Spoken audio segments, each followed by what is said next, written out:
छत्तीसगढ़ के सूरजपुर में एसीबी की बड़ी कार्रवाई। 25,000 की रिश्वत लेते बाबू को किया रंगे हाथों गिरफ्तार। जमीन नामांतरण के एवज में मांगी थी रकम।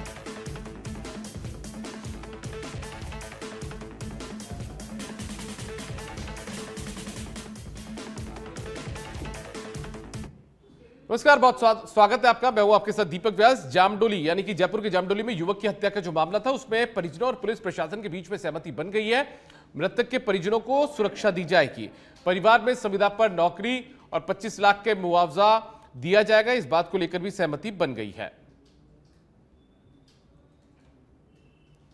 तो जयपुर के जामडोली में जो हत्याकांड हुआ था, एक युवक को मौत के घाट उतार दिया गया था। उस पूरे मामले के बाद में प्रदर्शन देखने को मिला था और ऐसे में अब सहमति बन गई है।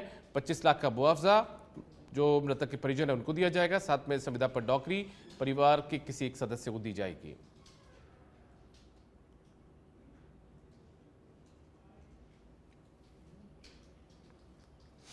हत्या करी गई थी कि शाम को 9 बजे बाद, ये 8 महीने पहले की भी घटना है और पहले भी 8 महीने पहले झगड़ा हुआ था, रिपोर्ट दर्ज हुई थी। लेकिन जो हत्या की गई है, उस हत्या के पीछे ये असामाजिक तत्व यहाँ जो इस बस्ती में रहते हैं उनको खाली किया जाए और हत्या के जो परिवार था जिसकी हत्या उसमें समझौता हुआ। सरकार को बहुत बहुत धन्यवाद देता हूँ कि उनकी मांग थी, जो पूरी मांग मानी गई है। उनको उचित मुआवजा दिया गया है, डेयरी योजना दी गई, संविदा पे नौकरी दी गई है और उचित मुआवजा जो उनको मिला दिया गया है। और मोचेरी में जो डेड बॉडी रखी हुई परिवार को ले जाकर उनका सुबह पोस्टमार्टम करके डेड बॉडी दे दी जाएगी। सरकार को बहुत बहुत धन्यवाद देता हूँ। और यहाँ जो पुलिस है, जो जामडोली नया थाना खुला है, उसमें स्टाफ बढ़ाया जाए, क्योंकि बार बार यहाँ स्टाफ इंचार्ज नहीं रहता, इसलिए ये कांड हो रहा है। और यहाँ जो भी असामाजिक तत्व रहते हैं, चरस गांजा अफीम गलत हथियार रखते हैं, उनको लोगों को खाली कराकर ये बिल्डिंगें खाली करा। अब खबर जयपुर से। यहां पर शिक्षा मंत्री ने समसा कार्यालय का औचक निरीक्षण किया है। कार्यालय में खाली कुर्सियों को देखकर शिक्षा मंत्री मदन दिलावर भड़क गए। अतिरिक्त राज्य परियोजना निदेशक के कार्यालय भी शिक्षा मंत्री पहुंचे थे। अतिरिक्त राज्य परियोजना निदेशक सुरेश बुनकर भी कक्ष में इस दौरान नदारद मिले, यानी कि अपने कक्ष में, कमरे में, चैम्बर में मौजूद नहीं थे। कर्मचारी जो अनुपस्थित थे, ऐसे में उन्होंने चेतावनी दी है। राज्य परियोजना निदेशक डॉक्टर अनुपमा जुरवाल को भी बुलाया गया, जिसके बाद सबकी उपस्थिति ली गई। इस दौरान 14 लोग अनुपस्थित रहे। अधिकारी और कर्मचारियों की कार्यशैली पर मंत्री ने नाराजगी जाहिर की है।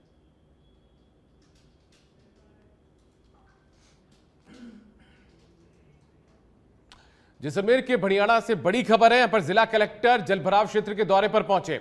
भड़ियाणा क्षेत्र के आधा दर्जन गांव में जलभराव की संभावित स्थिति का जायजा लेने के लिए जिला कलेक्टर पहुंचे। जिला कलेक्टर प्रताप सिंह नाथावत ने भीम सरोवर तालाब के ओवरफ्लो होने की स्थिति से निपटने के निर्देश दिए हैं। बरसाती पानी से घिरे घरों और खेतों का भी उन्होंने जायजा लिया। पिछले साल भड़ियाणा क्षेत्र में बाढ़ से काफी नुकसान हुआ था।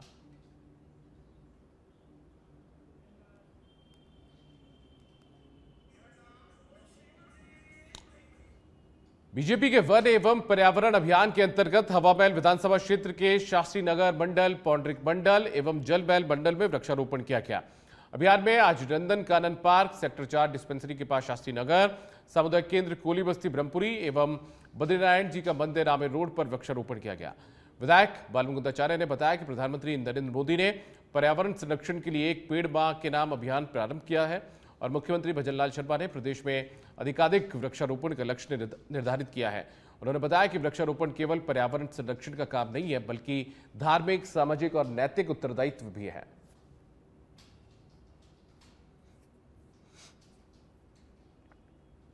मां के नाम इस अभियान के तहत पेड़ लगाए जा रहे हैं। श्रावण मास है, देवादिदेव महादेव को प्रकृति से प्रेम है और बाबा भोलेनाथ को हरे भरे से प्रसन्नता होती है। उसी करके संपूर्ण प्रकृति को हम सबको सजाना है और पर्यावरण को बचाना है। हम सब भारतीय जनता पार्टी के कार्यकर्ता पूरी विधानसभा में लक्ष्य लेके चल रहे हैं कि प्रत्येक व्यक्ति कम से कम एक व्यक्ति अपनी जिम्मेदारी पर 20 से 21 वृक्ष लगाए। ये माने कि लाखों वृक्ष पूरी विधानसभा में लग जाएंगे। आगे बढ़ते हैं। अफोर्डेबल हाउसिंग प्रोजेक्ट्स और सीवरेज के काम की प्लानिंग आमजन की जरूरतों, सुरक्षा और सुव्यवस्थित नगरीय विकास को ध्यान में रखकर की जाए, यह कहना है नगरीय विकास एवं आवासन मंत्री झावर सिंह खर्रा का। दरअसल जयपुर के डीएलबी मुख्यालय के सभागार में आयोजित हुई रुडसिको की 60वीं बोर्ड बैठक की खर्रा अध्यक्षता कर रहे थे। इस बैठक में पिछली बोर्ड बैठक के कार्यों, RUIDP, रुटसिको, राबिल की ओर से केंद्र और राज्य पोषित योजना अमृत योजना जो है प्रधानमंत्री अमृत योजना की समीक्षा की गई और योजनाओं को समयबद्ध एवं गुणवत्तापूर्ण कार्य करवाने के निर्देश भी दिए गए हैं।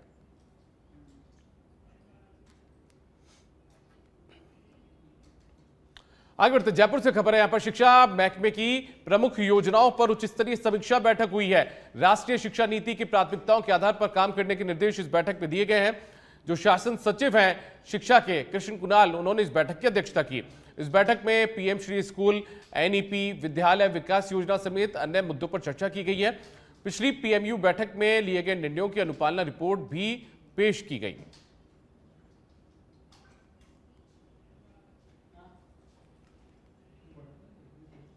राज्य सरकार के हरियालो राजस्थान अभियान के अंतर्गत निम्बेड़ा स्थित राज्य कर भवन परिसर में 51 पौधों का वृक्षारोपण किया गया, यानी कि 51 पेड़ यहां पर लगाए गए। इस मौके पर परिसर में सजावटी फुलवारी भी विकसित की गई, जिससे भवन की हरियाली और सौंदर्य में वृद्धि हुई।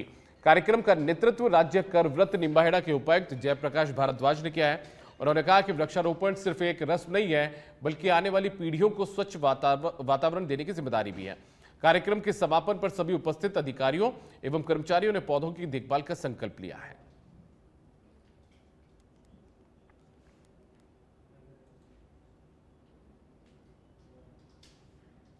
सरकार के घरेलू राजस्थान कार्यक्रम के तहत श्रीमान मुख्यमंत्री महोदय राजस्थान के प्रेरणा स्वरूप, उनकी प्रेरणा के अनुसार जो है हमारे स्थानीय GST कार्यालय में आज हमने 51 पौधों का रोपण किया है, जिसमें साथ में श्रीमान CTO साहब जयप्रकाश जी भारद्वाज और पूरा स्टाफ जो है वो साथ में रहा। और इसके साथ साथ में हमने यहाँ पे एक छोटी सी फुलवारी का भी जो है वो विकास किया है, जिसमें कई प्रकार के जो फूल पौधे हमने लगवाए हैं, जो आने वाले दिनों में जो है वो पूरी तरह से पल्लवित होके और फूलों से जो है। खबर बालोतरा से। यहां पर कलेक्टर सुशील कुमार ने शहर में जलभराव क्षेत्रों का जायजा लिया। शहर के विभिन्न जल भराव वाले इलाकों का उन्होंने दौरा किया। नगर परिषद अधिकारियों के साथ उन्होंने अलग अलग स्थानों पर जाकर जायजा लिया है। जल निकासी की व्यवस्था को लेकर अधिकारियों को जरूरी दिशा निर्देश भी दिए। नालों की नियमित सफाई सुनिश्चित करने के निर्देश भी दिए गए हैं।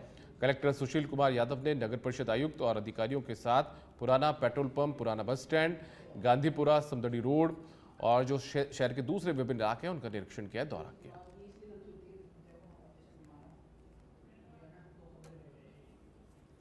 खबर उदयपुर से। यहां पर किन्नर अखाड़ा की महामंडलेश्वर ईश्वरी नंदगिरी आज त्रिकमदास धाम तखतगढ़ पहुंची, जहां उन्होंने कथावाचक अभयदास महाराज से मुलाकात की। इस दौरान उन्होंने जालौर में अभयदास महाराज के साथ हुई घटना को लेकर चर्चा भी की। प्रशासन के व्यवहार पर नाराजगी जताई गई। महामंडलेश्वर ईश्वरी नंदगिरी ने मीडिया से बात करते हुए आरोप लगाया है कि जालौर में प्रशासन ने अभयदास महाराज के साथ धक्का मुक्की की और उनके वस्त्र तक फाड़ डाले। इसके साथ ही उन्होंने बायोसा मंदिर के दर्शन करने से भी रोका गया। उन्होंने इसे संतों के प्रति शासन का अमर्यादित और अपमानजनक व्यवहार बताया है। नहीं जय, बिल्कुल इसमें कोई उन्होंने ऐसी बात नहीं करी है। उन्होंने तो यही बात करी है कि जैसे कोई अपने पास में जगह खाली है, अगर कोई वहाँ घर बना ले बिगर परमिशन या बिगर कुछ अनुमति के खाली जगह पे, तो ये गलत है। तो महाराज जी ने यही कहा है कि अपने जो बायोसा मंदिर है बायोसा माता का, तो वहाँ पर अवैध मजार बनी हुई है, तो ये गलत है। अगर उनकी जमीन होती है, उनकी वास्तव में वहाँ कोई हो तो वो बनाए, किसने रोका है? वहाँ के संतों का और नगरवासियों का कहना है कि महाराज जी कथावाचक है, उनको कथा का जो काम करना चाहिए, ये दूसरे इस तरह का जो अपमान नहीं। महाराज जी कथावाचक भी है और एक बहुत ही दिव्य परम पूज्य संत भी है, क्योंकि हम जहाँ जहाँ जाते हैं संतों के प्रोग्राम में, वहाँ महाराज जी हमें मिलते हैं। और महाराज जी बहुत ही कम आयु में अपना घर त्याग कर संत की दीक्षा ली है और बहुत ही आदरणीय। प्रतापगढ़ जिला अस्पताल की बदहाल व्यवस्थाएं एक बार फिर से चर्चा में है। सोशल मीडिया पर एक वीडियो वायरल हो रहा है, जिसमें एक युवक एक महिला मरीज को अपने कंधे पर उठाकर अस्पताल परिसर से बाहर ले जाता हुआ नजर आ रहा है। बताया जा रहा है कि महिला को सोनोग्राफी के लिए बाहर ले जाया गया था, क्योंकि अस्पताल में ये सुविधा फिलहाल बंद पड़ी है। इस मामले को लेकर पूर्व विधायक रामलाल मीणा ने अपनी फेसबुक पोस्ट पर तीखी प्रतिक्रिया जाहिर की है। उन्होंने वीडियो शेयर करते हुए कटाक्ष भी किया कि जिला अस्पताल की व्यवस्थाएं सुधरने का नाम नहीं ले रही और इसका खामियाजा मरीजों को भुगतना पड़ रहा है। रामलाल मीणा ने अपनी पोस्ट में मुख्य चिकित्सा एवं स्वास्थ्य अधिकारी यानी कि सीएमएचओ डॉक्टर जीवराज मीणा और राजस्व मंत्री हेमंत मीणा पर भी अप्रत्यक्ष रूप से निशाना साधते हुए लिखा कि सिस्टम जीजा साले की रिश्तेदारी में उलझा है और आमजन को परेशानी झेलनी पड़ रही है। देखो, जिला अस्पताल की स्थिति अभी बिल्कुल हालत खराब हो चुकी है। मरीज और जनता प्रतापगढ़ी इतनी परेशान हो चुकी है कि साले जीजे के रिश्ते के खातिर इस हॉस्पिटल की व्यवस्था को सुधारना नामुमकिन हो गया है। आज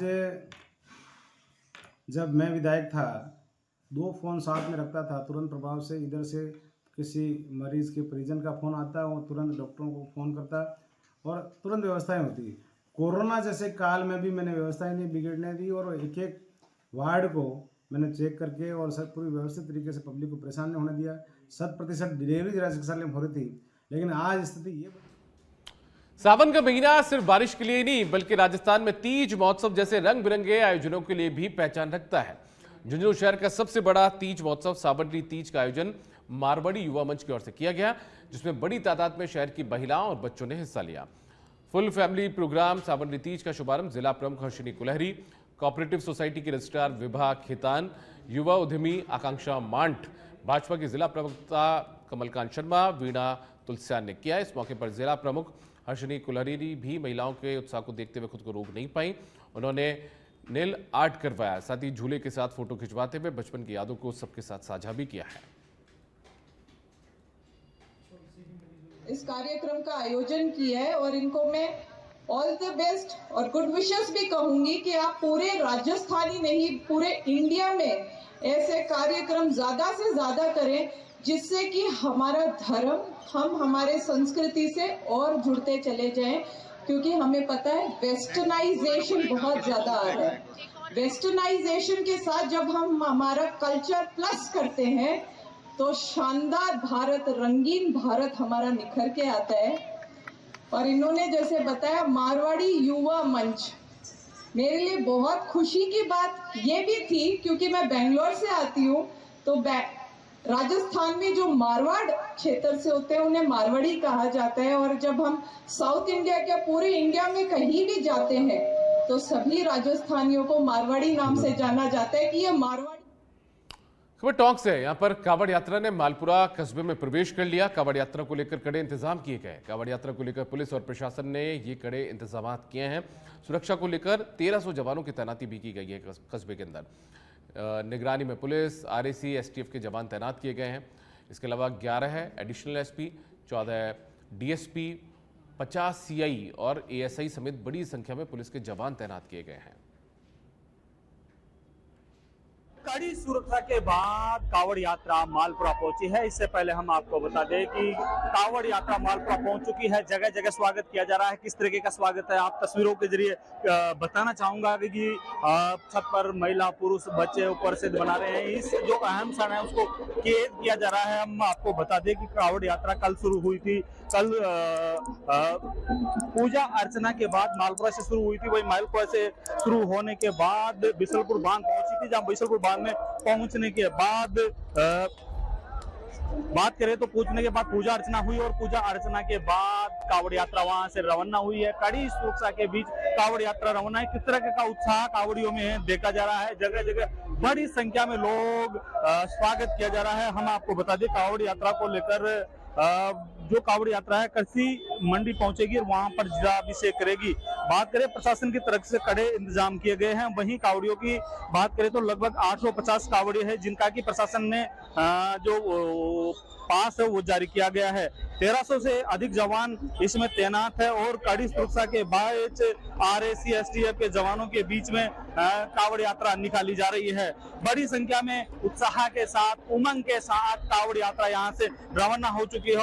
और इसमें बात करें तो 11 एएसपी, 14 डीवाईएसपी, 50 सीआई, एएसआई समेत बड़ी संख्या में जो सुरक्षाकर्मी हैं उनको तैनात किया गया है। जगह जगह स्वागत किया जा रहा है। कजोड़ गुजर, सच बेधड़क, मालपुरा टॉक। एक बड़ी खबर सामने आई है। यहाँ पर पार्लर संचालक ने हाथ की नस काटकर जान दे दी। पिछले दिनों उसके खिलाफ रेप का केस दर्ज किया गया था। इसी केस के बाद तनाव में ये पार्लर संचालक चल रहा था। इसका नाम यूनुस अली है। मौके से सदर पुलिस को 5 पेज का सुसाइड नोट भी बरामद हुआ है। कोतवाली थाने के एसआई समेत कई दूसरे लोगों पर आरोप लगाए गए हैं। लड़की और उसकी मां पर भी झूठा मामला दर्ज करवाने का आरोप लगाया गया है। तो एक शख्स पार्लर संचालक जो कि पार्लर चलाया करता था, उसने सुसाइड कर लिया है। हाथ की नस काटकर उसने जान दे दी। सूचना मिली थी कि ऐसे एक व्यक्ति है, करीबन 50-55 साल का है, जो अपने आबूसर के आगे पड़े सीधे सिरवड़ पड़िया उसके मृत अवस्था पड़ा है मोटरसाइकिल पास में। कुछ सूचना पे डीओ सुभाष जी को भेजा, फिर मैं भी खुद भी मौके पे गया। मौके पे घटना स्थल का निरीक्षण किया तो वहाँ पाया कि एक व्यक्ति लेटा हुआ है और वो अपने फरीदगाह की ढाणी है, तन भारू है, पुलिस थाना मंडावा का रहने वाला है। उससे वहाँ गए तो पता लगा कि उसके हाथ से खून जो प्राथमिक जो पता चला। नागौर के मेड़ता सिटी से खबर है, यहाँ पर पांव फिसलने से तालाब में डूबने से एक युवक की मौत हो गई। तैराकी दल ने रेस्क्यू करके शव को बाहर निकाल लिया। रियावड़ी उपखंड के चंपापुर गांव का ही पूरा मामला है। मृतक की पहचान चैन सिंह के तौर पर की गई है। तो एक शख्स पांव फिसलने से तालाब में डूब गया और इस युवक की मौत हो गई है। इसकी शिनाख्त कर ली गई है चैन सिंह के तौर पर। परिवहन विभाग जो है उस पर अवैध वसूली के आरोप लगे और ये आरोप लगे हनुमानगढ़ जिले के अंदर। जो अवैध वसूली उसका आरोप लगाते हुए ट्रक चालकों ने जमकर हंगामा भी किया। हंगामा करने का वीडियो सोशल मीडिया पर अब वायरल हो रहा है। ये वीडियो भरतमाला रोड पर नगराना टोल का है। वीडियो में ट्रक चालक परिवहन निरीक्षक पर अवैध वसूली के आरोप लगा रहे हैं और इस दौरान ट्रक चालक परिवहन दस्ते के एक कर्मी जो है सैम सिंह, उनसे हाथापाई करते हुए भी नजर आ रहे हैं। इस पूरे मामले पर जिला परिवहन अधिकारी नरेश पूनिया का कहना है कि हमारी टीम रात्रि को ओवरलोड वाहनों पर कार्रवाई कर रही थी और इस दौरान सुनियोजित तरीके से हमारी टीम पर हमला हुआ, जिसमें परिवहन निरीक्षक कल्याण व्यास और अन्य कर्मचारियों ने भागकर अपनी जान बचाई है। स्टेज कार्रवाई लग रही है। जैसे ही गार्ड नीचे उतरे तो कुछ लोगों ने उन्हें चारों तरफ से घेर लिया, जिसमें एक गार्ड तो वापस गाड़ी में बैठने में सफल रहा, लेकिन दूसरे गार्ड के साथ में मारपीट हुई है। उनके सिर पे भी थोड़ी चोटें आई है और गार्ड के मोबाइल भी उन लोगों ने छीन लिया है। फिलहाल हम इस मैटर के बारे में अभी तथ्यात्मक जानकारी दी है और हम अभी पुलिस में इस संदर्भ में एफआईआर